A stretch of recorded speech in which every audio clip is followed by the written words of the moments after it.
Daniel's voice was clipped when he called, telling me he'd be working late again. The way he said it, like it was just another appointment, stripped away any illusion that I was still a priority. I stared at the dinner I'd prepared, steam curling into the empty space across the table, and realized I was eating alone for the third night in a row. Lately, even when he was home, we hardly spoke. He'd be glued to his laptop, eyes flicking past me like I was background noise.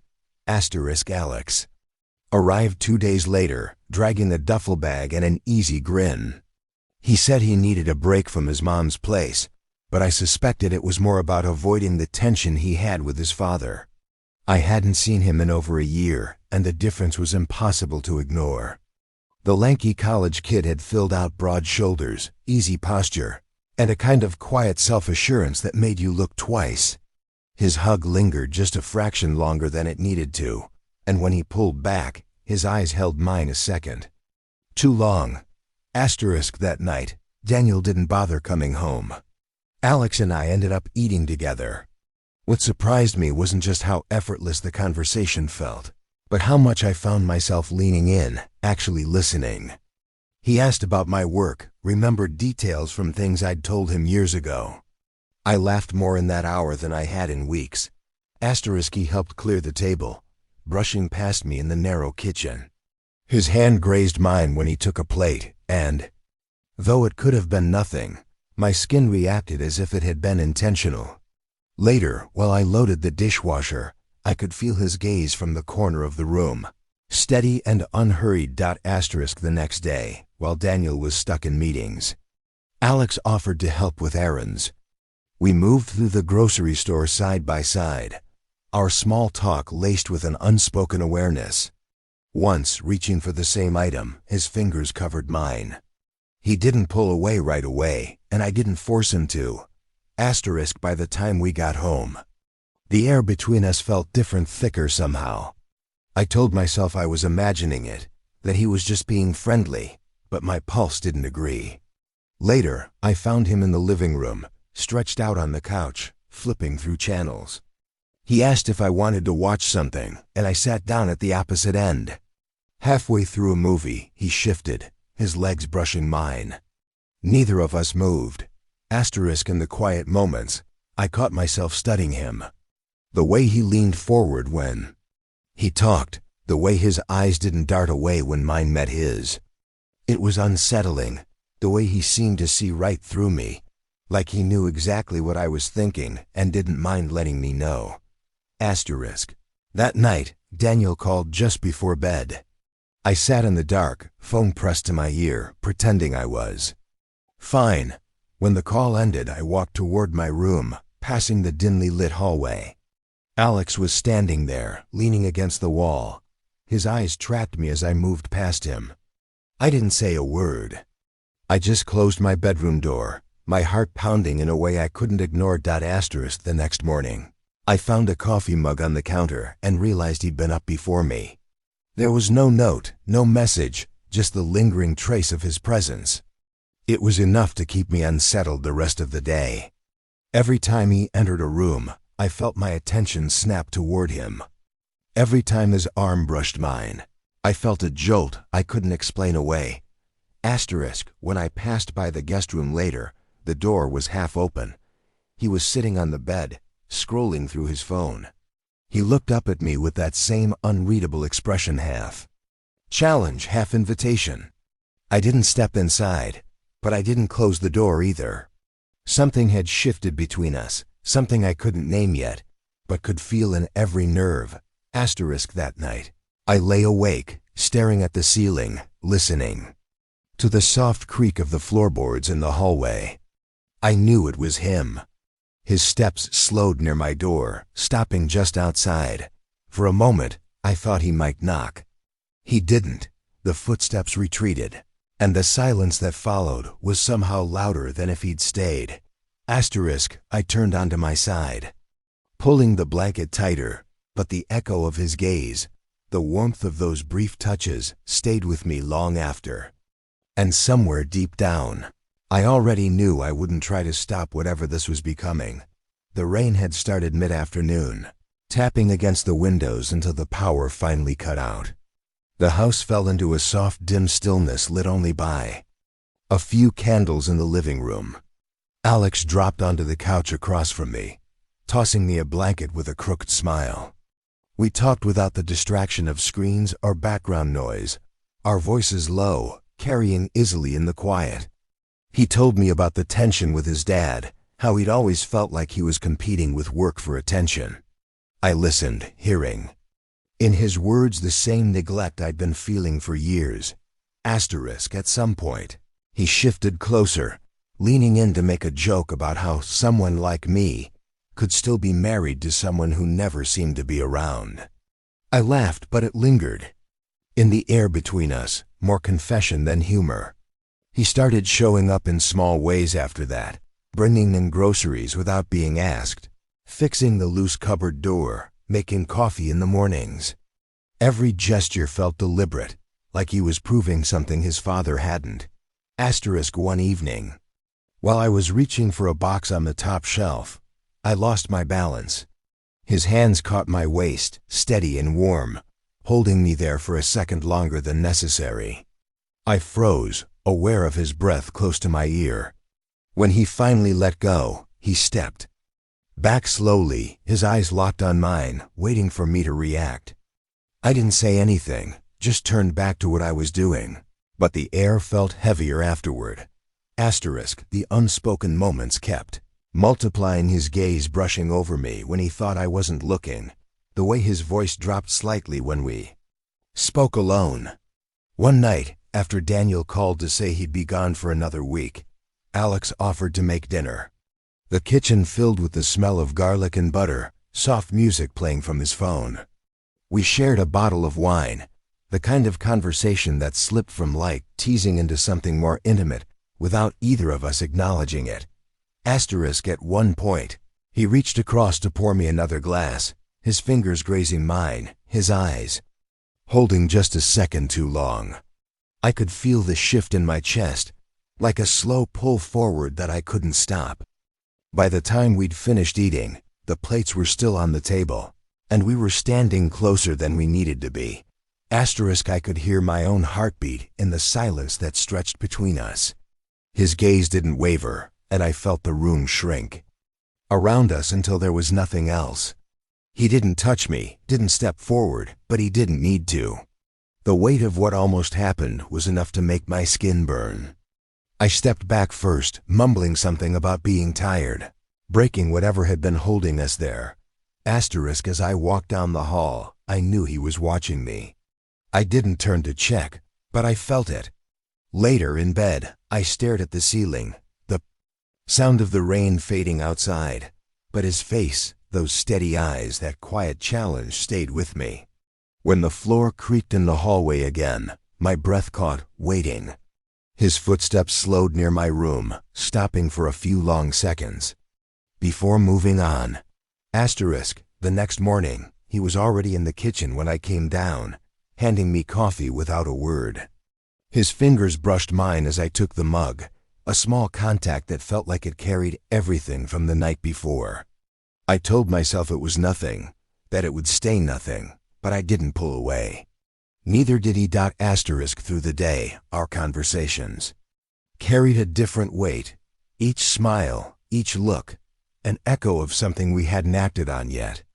That evening, while Daniel's voice came through the phone telling me about meetings and deadlines, Alex sat on the couch, eyes fixed on me. I found myself looking back longer than I should, my words to Daniel sounding automatic, meaningless. When I hung up, the silence that followed felt like an agreement neither of us had spoken. I could feel it building, slow and deliberate, like we were both waiting for the same inevitable moment. And deep down, I knew when it came, I wouldn't turn away. The morning light spilled into the kitchen, soft and pale. Alex was already there, shirtless, pouring coffee into 2 mugs. The muscles in his back flexed as he reached for the sugar, and I told myself to look away, but didn't. He handed me the mug, his fingers brushing mine longer than necessary, his eyes lingering without apology. Something passed between us in that silence. Something neither of us had tried to name. Asterisk as I turned toward the counter, he stepped past me, his hand gliding along my lower back in a slow, deliberate motion. I froze, my mind searched for the words to push him away, but none came. When I turned to face him, he was already close, his gaze steady, unreadable, daring me to stop him. IDIDN single quotes T. Asterisk. His hand came up to my cheek, his thumb tracing lightly along my skin before his lips met mine. The kiss was slow at first, almost careful, like he was giving me time to step back. But I didn't. My fingers gripped the edge of his shirt, pulling him closer until there was no space left. The warmth of him, the taste of coffee between us, the way his hand pressed lightly against the small of my back, it all made the room fall away. Asterisk, when we finally broke apart, my breath was uneven, my thoughts tangled. Guilt surged, but so did a rush I hadn't felt in years. I wanted to tell myself it was a mistake, a moment born out of loneliness. But the way he looked at me told me we'd both crossed into something we couldn't undo. Asterisk the rest of the day passed in fragments, small touches hidden in plain sight. His knee brushing mine under the table, my hand lingering on his shoulder when I passed by. We didn't speak about it, but the silence between us was charged. Each glance another reminder of what we'd done. Asterisk that night, I answered Daniel's call, my voice steady, my words practiced. I told him I missed him, that everything at home was fine. Alex was across the room, leaning against the wall, eyes fixed on me. I could feel the heat of that gaze, even as I spoke to my husband, the guilt settling deeper into my chest, tangled with something darker. Asterisk over the next few days, we moved like co-conspirators in our own house. The moments were small but deliberate, my fingers brushing his in the hallway, his hand on my waist as he reached past me in the kitchen. The way we both lingered a little too long in doorways. It was dangerous, intoxicating, and impossible to ignore. Asterisk on his last night before heading back to school, the house felt heavier somehow. After dinner, we stayed in the kitchen long after the dishes were done, talking in low voices. At one point, the conversation stopped altogether. He stepped closer, close enough for me to feel the warmth of his breath. Asterisk, you didn't stop me, he said quietly, his tone more statement than question. Asterisk, I didn't respond. My hands rested on the counter behind me, anchoring me in place while my heartbeat pounded in my ears.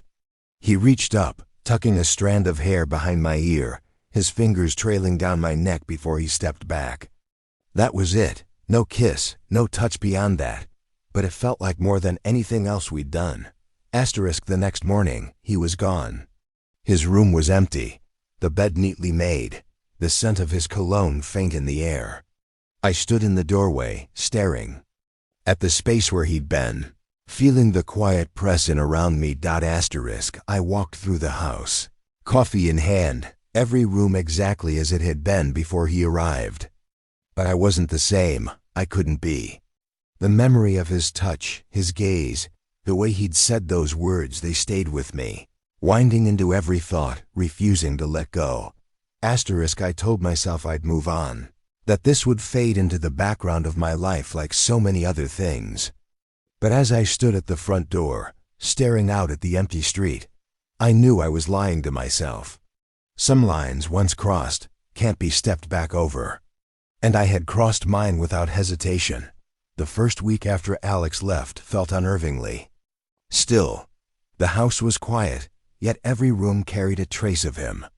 I'd catch myself glancing toward the hallway at night, half expecting to see him leaning there like before.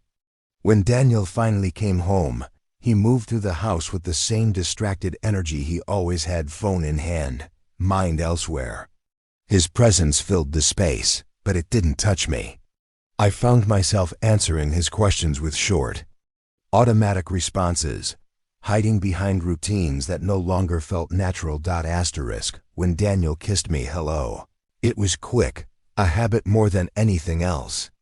I realized in that moment how different it felt from the way Alex had touched me, like Daniel's lips were just passing through, not trying to stay. I smiled when I was supposed to, cooked the meals I always did, played the role I'd been playing for years. But in the back of my mind, there was a constant flicker, a quiet reel of moments I couldn't erase. Late one evening, while Daniel was in his office, I walked past the guest room. The door was closed now, but I still remembered the way it looked when Alex had been there, rumpled sheets, the faint smell of his cologne, his phone charger tangled on the nightstand. I stood there longer than I should have, my hand on the doorknob, before walking away. Daniel didn't notice the difference in me, or maybe he did and didn't care. We went through the motions, dinners, small talk, sleeping in the same bed, without touching. I'd lie awake beside him, staring into the dark, feeling the memory of Alex like a phantom touch on my skin. It wasn't constant, but it was enough to keep me restless. A week later, Alex called. The conversation was casual on the surface. How classes were going, how his mom was, how the weather was where he was. But there were pauses, stretches of silence that felt loaded. At one point he said, "You've been on my mind," his voice lower, steadier. I didn't answer right away. When I did, my response was careful, but not a denial. We both knew that silence between us carried more than words could. After that call, I became more aware of my own behavior. I'd check my phone more often, not for messages from Daniel, but for ones from Alex. Every vibration made my pulse quicken in a way I couldn't control. I told myself it was harmless, just conversation, nothing more, but the truth was, I was keeping something alive, feeding it in small, deliberate ways. One Saturday, while Daniel was running errands, I found myself scrolling through photos on my phone, stopping at one I'd taken of Alex without thinking, just him at the kitchen counter, sleeves rolled up, laughing about something I can't even remember now. I stared at it far too long before locking the screen and setting the phone face down. The image stayed with me anyway. Daniel's distance gave me cover. He didn't question the time I spent alone, the way I'd step outside for air in the evenings, phone in hand. Sometimes I'd just stand there, staring at the night sky, remembering the sound of Alex's voice, the weight of his gaze. It was subtle, almost invisible from the outside, but inside, I could feel it changing me. When Alex texted late one night, just 4 words, "Do you think of me?" I didn't answer right away. I read it over and over, my thumb hovering above the screen. Finally, I typed back, "More than I should." The message sent before I could convince myself not to. The reply came quickly. "Good." I put the phone down, my hands shaking slightly, and lay back in bed. Daniel was asleep beside me, his breathing deep and even. I stared at the ceiling, my mind playing every moment back in perfect clarity. The touches, the looks, the things we'd both chosen not to stop. I knew there was no undoing it. Even if nothing else happened, the line we'd crossed would always be there, shaping every thought, every glance, every silence between us. And the worst part, the part I could never say out loud, was that I didn't want it to fade. I didn't want to forget.